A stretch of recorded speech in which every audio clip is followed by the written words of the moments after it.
কেউ যাবেন ময়মনসিংহ, কেউ নেত্রকোনা, আবার কেউ বা রাজশাহী কিংবা কক্সবাজার। ভোরের আলো ফোটার আগেই যাদের বিভিন্ন গন্তব্যে যাত্রা, কমলাপুর রেল স্টেশনেই আজ তাদের অপেক্ষা।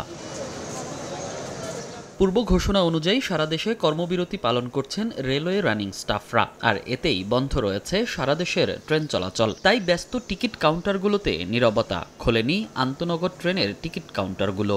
আমরা জানি যে ধর্মঘট চলছে এখানে, এই কারণে আমরা টিকিট বিক্রি করছি না। স্টেশনে আসা কেউই জানতেন না ট্রেন চলাচল বন্ধ, তাই কাউন্টারে এসেই পড়তে হয় বিপাকে। শীতের রাতে পরিবার নিয়ে আসা যাত্রীদের ভোগান্তি পৌঁছেছে চরমে। এক পর্যায়ে উত্তেজিত যাত্রীরা স্টেশন মাস্টার ও ম্যানেজারকে না পেয়ে স্টেশনের এক কর্মকর্তার সঙ্গে বাকবিতণ্ডায় জড়ান। যে সঠিক টাইমে যেতাম সে সঠিক টাইমে আসলে আমরা যেতে পারলাম না। আজকে আমি যেতে পারলাম না, আমার আফসোস নাই। সারাটা রাত জেগে আছি। আমরা কোন জায়গাতে বাস করছি, কিভাবে দেশ চলছে, আমরা এই নিয়ে প্রশ্ন করতে চাই। পরে স্টেশনের কাউন্টারে টিকিট ফেরত নেয়ার ঘোষণা দেয়া হয় এবং যারা অনলাইনে টিকিট ক্রয় করেছেন তাদের অনলাইনে ফেরত দেওয়ারও অনুরোধ করে স্টেশন কর্তৃপক্ষ।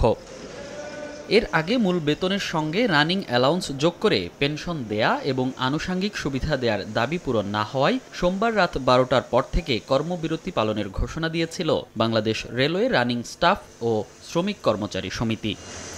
মনির হোসাইন, সময় সংবাদ, ঢাকা।